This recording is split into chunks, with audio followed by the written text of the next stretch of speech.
اعوذ باللہ من الشیطان الرجیم بسم اللہ الرحمن الرحیم وخلق اللہ السماوات والارض بالحق ولتجزى كل نفس بما كسبت وهم لا يظلمون افرأيت من اتخذ إلهه هواه وأضله الله على علم وختم على سمعه وقلبه وجعل على بصره غشاوة فمن يهديه من بعد الله افلا تذكرون وقالوا ما هي الا حياتنا الدنيا نموت ونحيا وما يهلكنا الا الدهر وما لهم بذلك من علم ان هم الا يظنون وخلق الله السماوات والارض بالحق ولتجزى كل نفس بما كسبت وهم لا يظلمون۔ اللہ تعالیٰ نے آسمانوں اور زمین کو بامقصد پیدا کیا، وَلِتُجْزَى كُلُّ نَفْسٍ بِمَا كَسَبَتْ، اور اس لیے کہ ہر نفس کو پورا بدلہ دیا جائے اس کی کمائی کا، وَهُمْ لَا يُظْلَمُونَ، اور ان پر کوئی زیادتی نہیں ہوگی۔ أَفَرَأَيْتَ مَنِ اتَّخَذَ إِلَٰهَهُ هَوَاهُ،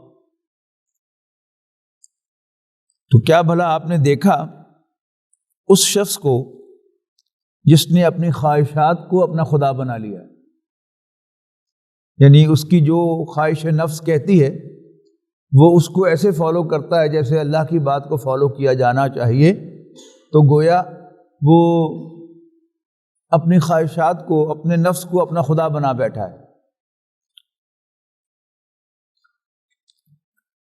یعنی نفس پرستی کا جو ہم محاورہ استعمال کرتے ہیں اس کی یہاں ڈیفینیشن کر دی گئی ہے کہ اس سے مراد کیا ہے کہ اس نے اپنے نفس کو ہی اپنا خدا بنا لیا ہے اور اس کی ہر بات مانتا ہے، اور اس کے مقابلے میں اللہ تعالیٰ کی بات کو بھی پس پش ڈال دیتا ہے۔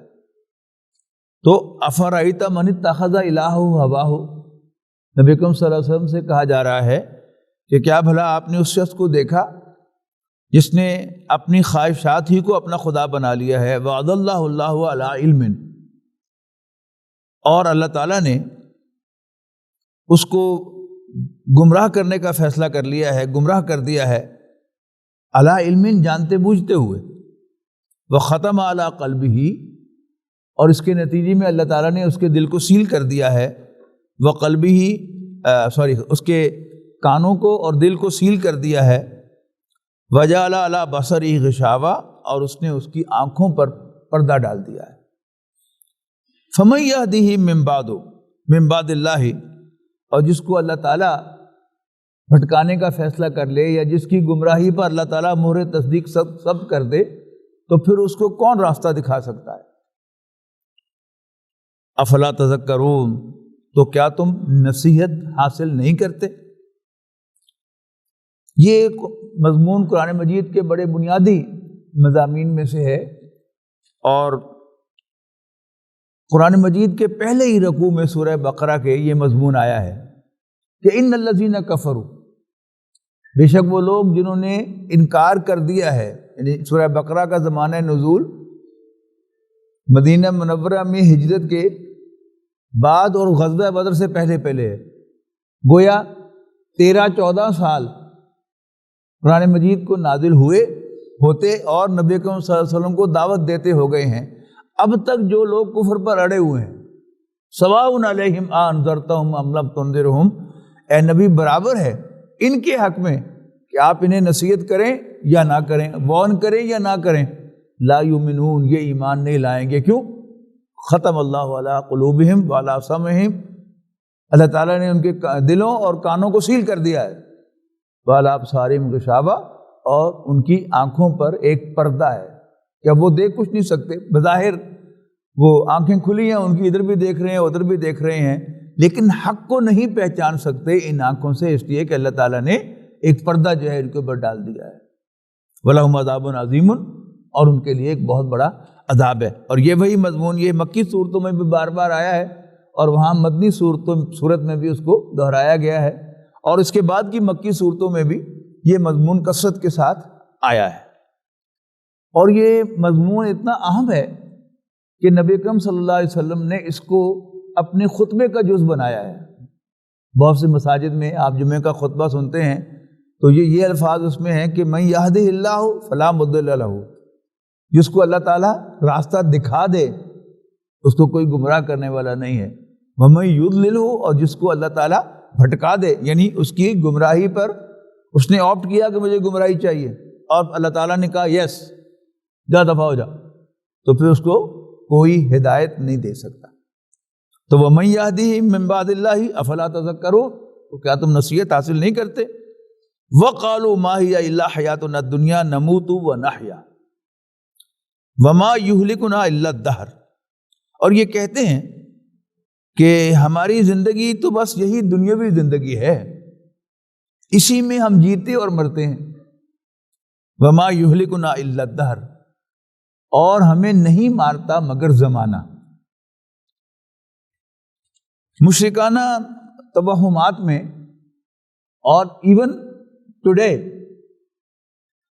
جو حالات کو مرد الزام ٹھہرایا جاتا ہے کہ حالات کا ستم، حالانکہ حالات کو کوئی شے نہیں ہے۔ آپ کے ذہن میں ہوگا کہ مرزا غالب نے جو متبنہ بنایا ہوا تھا عارف جس کا نام تھا، وہ فوت ہو گیا۔ اب وہ آسمان کو گلہ کرتے ہیں، اے فلک پیر، جوان تھا ابھی عارف، کیا تیرا بگڑتا جو نہ مرتا کوئی دن اور۔ تو یہ فلک کو، دہر کو، زمانے کو گالیاں دینا، نبی اکرم صلی اللہ علیہ وسلم نے فرمایا کہ لا تسبوا الدہر، تم زمانے کو گالیاں نہ دیا کرو، اس لیے کہ جسے تم زمانہ کہہ کر گالیاں دے رہے ہو وہ در حقیقت اللہ ہے، کہ نفع اور نقصان کا مالک تو اللہ تعالیٰ ہے۔ اور اگر ہم نے زمانے کو نقصان کا ذمہ دار بنا کر اس کو گالی دے دی تو اصل میں تو ہم نے گالی دی اللہ تعالیٰ کو۔ تو اور یہ کوئی نیا نہیں ہے، یعنی قرآن مجید میں اس عقیدے کا ذکر ہے کہ وہ کہتے ہیں، یعنی وہ نبیوں کی دعوت پر اعتراض اٹھاتے ہیں، نبی اکرم صلی اللہ علیہ وسلم کے پیغام کے مقابلے میں ریسپونڈ کرتے ہیں کہ ما ہی الا حیاتنا الدنیا، یہ کون سی تم دوسری زندگی اور آخرت کو لے کے آتے ہو، کوئی ہماری زندگی نہیں ہے سوائے اس زندگی کے، اسی میں ہمارا جینا اور اسی میں ہمارا مرنا ہے۔ وما یہلکنا الا الدہر، اور یہ مرور زمانہ ہے، زمانے کے جو سب جو موومنٹ ہے اسی کے نتیجے میں کوئی فوت ہو جاتا ہے اور کوئی اس دنیا میں زندہ ہو کر آ جاتا ہے۔ یعنی زمانے سے یہاں مراد کیا ہے کہ اسباب جو ہیں وہی زندگی دیتے ہیں اور اسباب ہی موت کا باعث بنتے ہیں، اور وہ زمان کس کے اسباب کس کے ہیں؟ اسی دنیا کے، اسی زمانے کے اسباب جو ہیں وہ تمام چیزیں کرتے ہیں۔ وَمَا لَهُم بِذَلِكَ مِنْ عِلْمٍ، اور ان کو اس کے بارے میں کچھ علم بھی نہیں ہے۔ إِنْ هُمْ إِلَّا يَظُنُّونَ، اور وہ صرف گمان سے کام لے رہے ہیں، ان کا خیال ہے ایسا، یقین تو انہیں نہیں ہے، ثبوت تو ان کے پاس نہیں ہے اس بات کا۔ وَإِذَا تُتْلَى عَلَيْهِمْ آيَاتُنَا بَيِّنَاتٍ، اور جب انہیں ہماری واضح آیات پڑھ کر سنائی جاتی ہیں، ما کانا حجتہم الا ان قالوا، ان کے پاس اور کوئی دلیل نہیں ہوتی سوائے یہ کہنے کے کہ ایتو بآیاتنا بآبائنا ان کنتم صادقین، لے آؤ ہمارے آبا و اجداد کو، یعنی اب ان کی جمع آبا، تو آبا کو ہمارے محاورے میں کیا کہتے ہیں؟ باپ دادے، یعنی باپوں کو لے کے نہیں کہتے، ہمارا محاورہ کیا ہے؟ باپ دادوں کو لے آؤ، ہمارے اینسیسٹرز کو لے آؤ، ان کنتم صادقین، اگر تم سچے ہو۔ یہ اصل میں کٹ حجتی کا ایک معاملہ ہے کہ نبی اکرم صلی اللہ علیہ وسلم تو یہ کہہ ہی نہیں رہے کہ اسی زندگی میں تمہیں دوبارہ زندہ کیا جائے گا۔ یہ تو بعض دوسرے جو مذاہب ہیں ان کے اندر وہ دوسرے جنم کا تصور اور اس طرح کی چیزیں پائی جاتی ہیں۔ انبیاء کرام کی دعوت میں تو ایسی چیز ہے ہی نہیں کہ اسی دنیا میں پھر تم کسی نئی شکل میں واپس آؤ گے نہیں، بلکہ تم سب مر جاؤ گے، پھر آخرت قائم ہوگی اور پھر تم اس میں اٹھا کر زندہ کر کے حاضر کیے جاؤ گے۔ لہذا یہ کٹ حجتی ہے، اس کے سوا اور کچھ نہیں ہے۔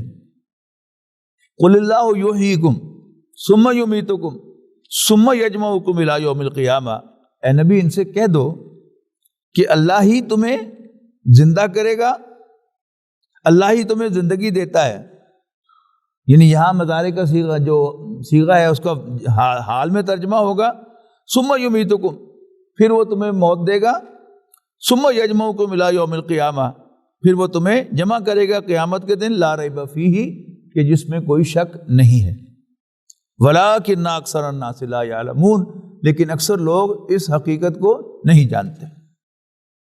وللہ ملک السماوات والارض، اور آسمانوں اور زمین کی بادشاہی تو اللہ کی ہے۔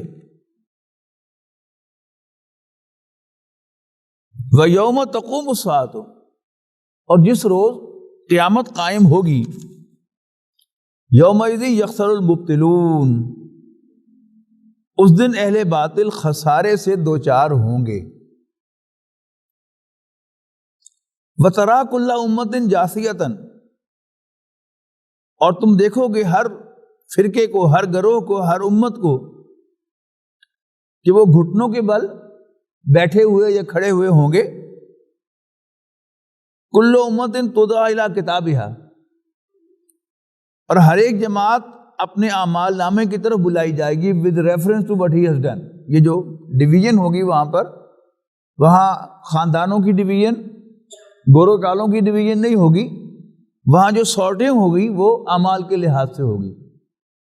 مشرک، کافر، پھر مسلمانوں میں سے جو نیک اعمال کرنے والے ہیں، برے اعمال کرنے والے ہیں، اس حساب سے ان کی سارٹنگ ہوگی۔ دنیا میں ان کا مال کتنا تھا، دنیا میں ان کی جائیداد کتنی تھی، وہ کس فیملی سے تعلق رکھتے تھے، اس کی بنیاد پر سارٹنگ نہیں ہوگی، بلکہ اعمال کے لحاظ سے سارٹنگ ہوگی۔ الیوم تجزون ما کنتم تعملون، آج تمہیں بدلہ دیا جائے گا تمہارے اپنے کیے ہوئے اعمال ہی کا۔ ھذا کتابنا ینطق علیکم بالحق، یہ ہے تمہاری وہ کتاب، تمہارا وہ اعمال نامہ جو تمہارے بارے میں ٹھیک ٹھیک بولے گا۔ نطق کے معنی بولنا ہے نا، ھذا کتاب نا، یہ ہمارا ڈاکومنٹ ہے، ینطق علیکم بالحق، جو تمہارے بارے میں ٹھیک ٹھیک بتائے گا۔ انا کننا نستنسخ ما کنتم تعملون، یقیناً جو کچھ بھی تم کر رہے تھے، کیا کرتے تھے، ہم اس کو لکھواتے جا رہے تھے۔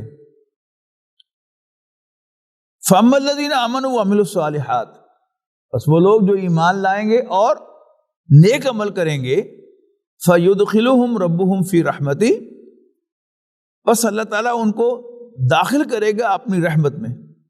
ذَلِكَ هُوَ الْفَوْزُ الْمُبِينُ، یہی ہے بڑی کامیابی۔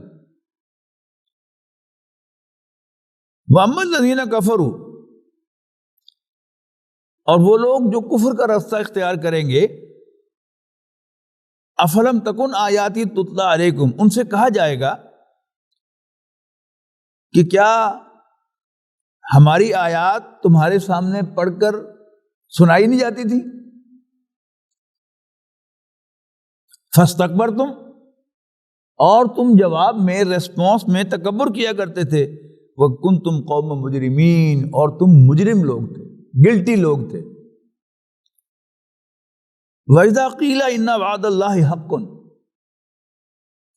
اور کہا جاتا تھا، جب تمہیں بتایا جاتا تھا، إِنَّ وَعْدَ اللَّهِ حَقٌّ، بے شک اللہ کا وعدہ سچا ہے، وَالسَّاعَةُ لَا رَيْبَ فِيهَا، اور قیامت اس کے بارے میں کوئی شک نہیں ہے۔ قُلْتُم مَا نَدْرِي مَا السَّاعَةُ، تو تم کہتے تھے ہمیں نہیں پتا کہ قیامت کیا ہے۔ إِن نَظُنُّ إِلَّا ظَنًّا، ہاں جو تم باتیں بتاتے ہو ان کے بارے میں کچھ گمان سا تو ہوتا ہے کہ میں بھی، یعنی گمان وہ ہوتا ہے نا کہ ظن، کہ جس میں کوئی سرٹینٹی نہیں ہوتی، کہ گمان سا تو ہوتا ہے، ان نظن الا ظنا وما نحن بمستيقنين، لیکن ہمیں اس کا یقین نہیں آتا۔ یہ قیامت کے بارے میں مختلف شیڈز کا ذکر ہے انکار آخرت کے بارے میں۔ سب سے جو کروڈ شکل ہے اس کی وہ کیا ہے؟ صاف انکار، کہ کیا جب ہم مر جائیں گے ہڈیاں رہ جائیں گے اور ہماری ہڈیاں بھی گل سڑ جائیں گی، اِنَّا لَمَبْعُوثُونَ، اب کرنلی گل کرو، کیا پھر ہم اٹھائے جائیں گے؟ ہیہاتا لما توعدون، امپاسبل امپاسبل، جس سے تم ہمیں ڈرا رہے ہو، جس کا تم ہم سے وعدہ کر رہے ہو۔ یہ ہے بالکل کروب شکل۔ اس کے بعد پھر یہ آتی ہے کہ ہاں تم جو کہتے ہو میں بھی گمان سا ہے، شاید ہو جائے، لیکن یقین نہیں آتا۔ اس کے بعد پھر جو شیڈ آتے ہیں وہ کیا ہے کہ آخرت کو مان کر اس کو انیفیکٹو بنا دینا۔ اس کی کیا شکلیں ہیں؟ سورۃ انفطار میں کہ ما غرک بربک الکریم، تجھے اپنے رب کریم کے بارے میں کس چیز نے دھوکہ دے دیا؟ بلا شبہ وہ بڑا غفور الرحیم ہے، بڑا کریم ہے، بڑا مہربان ہے، لیکن یہ گارنٹی تمہیں کہاں سے مل گئی کہ وہ تمہاری بغاوت کو اور تمہاری سرکشی کو بھی معاف کر دے گا؟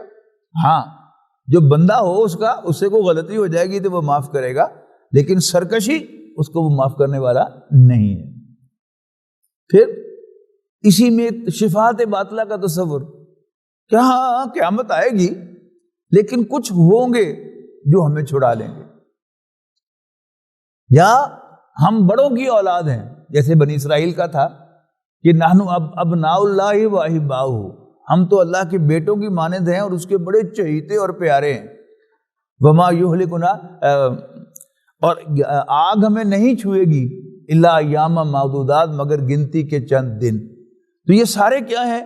یعنی نٹشل کیا ہے کہ آخرت کا جو اصل فنکشن تھا کہ وارن کیا جائے، ڈرایا جائے، خبردار کیا جائے، جب وہ ڈنگ نکل گیا تو پھر سانپ کہاں سے رہ گیا؟ بچھو کا اگر ڈنگی نکل گیا تو بچھو کہاں سے رہ گیا؟ تو آخرت کا اصل فنکشن کیا ہے؟ خبردار کرنا کہ انسان اس دنیا میں اللہ سے ڈرتے رہیں اور اپنی حرکتوں کو دیکھتے رہیں اور پراپرلی بیہیو کریں۔ تو جب یہ نکل جاتا ہے تو پھر کھلا ہو جاتا ہے۔ یعنی جو آخرت کی اصل اسپرٹ ہے وہ بالکل پہلی وحی میں آ گئی ہے، یعنی پہلی 5 آیات کے جو مشہور ہیں پہلی وحی کے طور پر، ان کے بعد جو 3 آیات ہیں وہ کیا ہے؟ کلا ان الانسان لیطغی، نہیں، انسان سرکش ہو ہی جاتا ہے، ان رآہ استغنی، کہ اس لیے کہ وہ اپنے آپ کو بے پرواہ دیکھتا ہے کہ مجھے کوئی پوچھنے والا نہیں ہے۔ اور یہ کیا ہے کہ اگر 2 قسم کے لاز مانے جائیں، ایک فزیکل لاز ہیں، ان کا جو رزلٹ ہے وہ امیجیٹ ہے، اگر آپ ان کو وائلیٹ کریں گے تو you will have to pay the price immediately. مثال کے طور پر آپ گرم گرم کافی یا دودھ کا سپ لے لیں گے تو آپ کا تالو اور زبان جل جائے گی، نتیجہ کیا نکلے گا کہ آپ پھر لسی کو بھی پھونک پھونک کے پئیں گے۔ وہ جو اردو کا محاورہ ہے کہ دودھ کا جلا چھاچھ کو بھی پھونک پھونک کے پیتا ہے، اسی طرح آپ نے بسا ہوا کھانا کھا لیا کسی ہوٹل میں اور انہوں نے مسالے وغیرہ ڈال کے آپ کو کھلا دیا اور آدھی رات کو آپ کو 1122 کال کرنی پڑی، تو اس کے بعد مہینہ بھر آپ گھر کے بنے ہوئے کھانے کو بھی سونگ کے کھائیں گے۔ یہ کیا ہے؟ یہ دنیا کا قانون آپ نے توڑا تو سزا ملی امیڈیٹلی اور آپ محتاط ہو گئے۔ اس کے مقابلے میں جو مورل لا ہے کہ آپ نے اسی زبان اور تالو کے ساتھ جھوٹ بولا، آپ کی زبان پر یا تالو پر کوئی چھالا نہیں پڑا، آپ نے جان بوجھ کر کسی کا مال ہڑپ کیا، آپ کے پیٹ میں کوئی درد نہیں ہوا، تو یہ آپ کو جری کر دیتا ہے، بہادر کر دیتا ہے، کچھ نہیں ہوتا۔ وہ ہے کلا ان الانسان لیطغی، نہیں، انسان سرکش ہو ہی جاتا ہے، ان رآہ استغنی، اس لیے کہ اپنے آپ کو بے پرواہ دیکھتا ہے، ان الی ربک الرجع، اے انسان تجھے اپنے رب کے حضور لوٹنا ہے۔ تو اگر انسان کو یہ یاد ہو کہ میری جواب طلبی ہونی ہے، مجھے اپنے ایک ایک لفظ جو زبان سے نکالا ہے، منہ سے نکالا ہے، اس کا بھی جواب دینا ہے، اور ایک ایک حرکت جو میں نے کی ہے اس کا بھی میں نے جواب دینا ہے اپنے رب کو، تو پھر انسان کی زندگی میں خود بخود ایک ڈسپلن آ جاتا ہے۔ تو ان نظن الا ظنا وما نحن بمستيقنين وبدا لهم سيئات ما عملوا وحاق بهم ما كانوا به يستهزئون، اور ظاہر ہو جائیں گی ان پر ان کے اعمال کی برائیاں، وحاق بهم ما كانوا به يستهزئون، اور وہ جس چیز کا وہ مذاق اڑایا کرتے تھے وہ انہیں گھیر لے گی۔ دنیا کے عذاب کو لے لے تو دنیا کے عذاب میں بھی جو قومیں تھیں وہ انبیاء کرام پر، رسولوں پر مذاق اڑایا کرتی تھی ان کا کہ لے آ، لہذا کیوں نہیں عذاب، کل کیوں، آج کیوں نہیں، شام کیوں، ہون کیوں نہیں۔ یہ کیا ہے؟ یہ ٹونٹنگ انداز جو ہے یہ کیا تھا؟ پیغمبروں کا مذاق اڑانا تھا، کس پر؟ اللہ کے عذاب پر۔ اسی طرح قیامت کے سلسلے میں لے آؤ پھر۔ تو وہ جو آخرت کا مذاق اڑایا کرتے تھے یا دنیا کے عذاب کا مذاق اڑایا کرتے تھے، جب بالفعل وہ ہو جائے گا تو وہی چیز جس کا وہ مذاق اڑایا کرتے تھے وہ انہیں آن کر گھیر لے گی۔ وقیل الیوم ننساکم کما نسیتم لقاء یومکم ھذا، اور کہا جائے گا آج ہم تمہیں نظر انداز کریں گے، آج ہم تمہیں نظر انداز کریں گے۔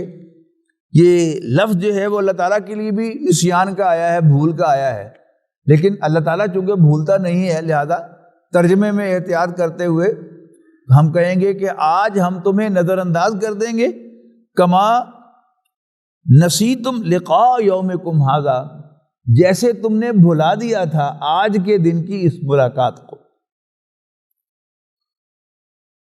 ومأواکم النار، اور تمہارا ٹھکانہ آگ ہے۔ وما لکم من ناصرین، اور تمہارا کوئی مددگار نہیں ہے۔ ذالکم بانکم اتخذتم آیات اللہ ہزوا، اور ایسا اس لیے ہوا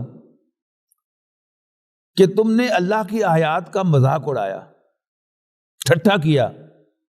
وغرتکم الحیات الدنیا، اور تمہیں دنیاوی زندگی نے دھوکہ دیا۔ یہ سارا کا سارا جو انبیاء کرام کا انکار ہے، آخرت کا انکار ہے، اللہ تعالیٰ کے سامنے بغاوت ہے، یہ کیوں ہے؟ اس کی جو مین وجہ ہے وہ دنیاوی زندگی میں انسان اتنا مگن ہو جاتا ہے کہ پھر اسے آخرت یاد نہیں آتی۔ ورنہ موت کا تھوڑا سا خیال جو ہے وہ بھی انسان کو اللہ تعالیٰ یاد کرا دیتا ہے۔ یعنی ہم میں سے کوئی شدید بیمار ہو جائے تو اللہ یاد آتا ہے نا۔ اور کراچی جاتے ہوئے وہ ایک پاکٹ آتی ہے نا 5-1 منٹ کی، کہ جہاں ذرا تھوڑے سے ہچکولے لگتے ہیں تو فوراً آپ کو کلمے کا ورد جو ہے وہ سننے کو مل جاتا ہے۔ انسان کی اوقات تو اتنی ہے، وہ بلکہ پیچ جسے کہتے ہیں نا، پیچ اینی ہے دی۔ تو کیوں تم نے مذاق اڑایا اللہ کی نشانیوں کا؟ وغرتکم الحیات الدنیا، اور تمہیں دنیاوی زندگی نے دھوکہ دیا۔ دنیاوی زندگی کی کنٹینیویشن، اگر انسان کو یہ بھی یاد رہے کہ یہ زندگی چند روزہ ہے اور میں نے مرنا ہے، تو بھی اس کی زندگی میں بہت بڑی تبدیلی آ سکتی ہے۔ اچھا، اب یہ دنیاوی زندگی جو ہے اس میں ہم میں سے کوئی گارنٹی لے کر نہیں آیا ہوا کہ وہ کتنی دیر رہے گا۔ کوئی ترتیب، جس ترتیب سے ہم دنیا میں آئے ہیں اسی ترتیب سے ہم نہیں جاتے۔ کتنے ہی دادا ہیں کہ جو پوتوں کو دفن کرتے ہیں، کتنے ہی باپ ہیں جو اپنے ہاتھوں سے اپنے بیٹوں کو قبروں میں اتارتے ہیں۔ تو یہ کوئی ترتیب نہیں ہے کہ بڑا بھائی پہلے جائے گا اور چھوٹا بھائی بعد میں جائے گا۔ اللہ تعالیٰ کی اپنی ترتیب ہے، وہ جیسے چاہتا ہے ہم میں سے بلا لیتا ہے، بلا لے گا۔ لیکن اگر یہی بات ہمیں یاد رہے اور یہ شارٹ سے شارٹ ہوتا چلا جائے ہمارا وہ امپریشن کہ عام طور پر ہم پلاننگ کرتے ہیں اگلے 5 سال کی، 10 سال کی، ہم اس سے کم کر کے اس کو سال پہ لے آئیں. پتہ نہیں اگلا سال آنا کہ نہیں آنا، پتہ نہیں اگلا ماہ آنا ہے کہ نہیں آنا، پتہ نہیں کل آنا ہے کہ نہیں آنا، اور پتہ نہیں صبح ہے تو شام آنی ہے کہ نہیں آنی، شام ہے تو صبح آنی ہے کہ نہیں آنی، اور پھر اگلا سانس بھی آنا ہے کہ نہیں آنا. یہ جو ایکسیڈنٹس ہوتے ہیں ہمارے روڈ سائڈ ایکسیڈنٹس، اس میں ہم دیکھتے ہیں نا کہ بالکل 1 سیکنڈ کے اندر انسان جو ہے دنیا سے چلا جاتا ہے. ہیڈ آن کولیژن ہو گیا، خاص طور پر یہ بچے جو موٹر سائیکل پر سوار ہوتے ہیں وہ بالکل ایٹ دا اسپاٹ ان کی ڈیتھ ہو جاتی ہے. لیکن کیا ہم میں سے کوئی گارنٹی لے کے آیا ہے کہ اس کی اس طرح اچانک موت واقع نہیں ہو سکتی؟ اور یہ جو ساری الیکٹرک اپلائنسز ہیں، ان میں سے کہیں سے بھی اگر کوئی لیکیج ہے اور انسان کا ہاتھ وہاں لگ گیا ہے تو کتنی دیر لگے گی اس کو مرنے میں؟ پھر یہ کہ یہ انسان کو یقین ہونا چاہیے کہ مجھے جو ایک ایک سانس آ رہی ہے اللہ تعالیٰ کی اجازت سے آ رہی ہے، اور جب اللہ تعالیٰ کی طرف سے مجھے اگلا سانس لینے کی پرمیشن نہیں ہوگی تو میں اگلا سانس نہیں لوں گا. یہ دل جو میرا دھڑک رہا ہے یہ اللہ تعالیٰ ہی اس کو چلا رہا ہے، اور اگر اللہ تعالیٰ اس کو حکم دے دے کہ نو مور تو یہ نہیں چلے گا. اور کتنی اموات ہو رہی ہیں کہ انسان کھڑے کھڑے، اب تو وہ یوٹیوب پر وہ ویڈیوز بھی موجود ہیں کہ کوئی قاری جو ہے وہ تلاوت کر رہا ہے الرحمن علم القرآن اور ساتھ ہی وہ گر گیا. تو یہ تو اللہ تعالیٰ نے ہمیں نشانیاں دکھائی ہیں، لیکن اگر یہی ہمیں یاد رہے کہ یہ میری زندگی جو ہے یہ ان لمیٹڈ نہیں ہے، یہ کبھی بھی ختم ہو سکتی ہے، تو اس سے پھر انسان کے لیے آخرت کا راستہ جو ہے وہ بھی کھل جاتا ہے، اور آخرت کو بھی پھر الٹیمیٹلی انسان یاد رکھتا ہے. وہ ایک بزرگ سے ان کے کسی مرید نے کہا کہ جی مجھے کوئی نصیحت کرے، تو انہوں نے اس سے پوچھا کہ تمہارا باپ زندہ ہے؟ اس نے کہا نہیں. تمہاری ماں زندہ ہے؟ اس نے کہا جی نہیں. اب وہ دل میں سوچ رہا تھا کہ مجھے کہیں گے کہ اپنے والد سے یا اپنی ماں سے نصیحت لو جا کر، لیکن ایک دم وہ برس پڑے، اور تمہیں کیا نصیحت چاہیے؟ جس طرح تم اپنے ماں باپ کو قبر میں اتار کے آئے ہو، ایسے ہی تمہیں بھی ایک دن قبر میں اتار دیا جائے گا. ٹھیک ہے نا؟ مساجد میں اعلان ہوتے ہیں کہ جی فلاں صاحب کے والد، فلاں کے بھائی قضاء الہی سے فوت ہو گئے ہیں، نماز جنازہ کا اعلان بعد میں کیا جائے گا. ہمیں یاد آنا چاہیے کہ پتہ نہیں اگلا اعلان میرا ہی ہو. ٹھیک ہے نا؟ ہم جنازہ پڑھتے ہیں، ہمیں خیال آنا چاہیے کہ کہیں اگلا جنازہ میرا ہی نہ ہو، اور پتہ نہیں یہ سب لوگ میرا جنازہ پڑھیں گے یا میں ان کا جنازہ پڑھوں گا. یہ خیال جو ہے یہ مطلوب ہے کہ چلتے پھرتے اٹھتے بیٹھتے انسان کو موت یاد رہے. تو موت یاد رہے گی تو اس دنیا جو ہے اس کی جو لمیٹڈ ہونا ہے وہ یاد رہے گا. یہ یاد رہے گا تو آخرت بھی یاد رہے گی انشاءاللہ. تو فرمایا ذالکم بانکم اتخذتم آیات اللہ ہزوا وغرتکم الحیات الدنیا، تمہیں دنیاوی زندگی نے دھوکہ دیا. فالیوم لا یخرجون منہا ولا هم یستعتبون، بس آج نہ تو وہ جہنم میں سے نکالے جائیں گے اور نہ ان کی توبہ قبول کی جائے گی. فللہ الحمد رب السماوات ورب الارض رب العالمین، بس اللہ ہی کے لیے حمد ہے جو آسمانوں اور زمین کا اور تمام جہانوں کا رب ہے. وَلَهُ الْكِبْرِيَاءُ فِي السَّمَاوَاتِ وَالْأَرْضِ، اور اسی کی بڑائی ہے آسمانوں اور زمین پر. وَهُوَ الْعَزِيزُ الْحَكِيمُ، اور وہ بالادست حکمت والا ہے. بارک اللہ لی ولکم فی القرآن العظیم ونفعنی وإیاکم بالآیات وذکر الحکیم.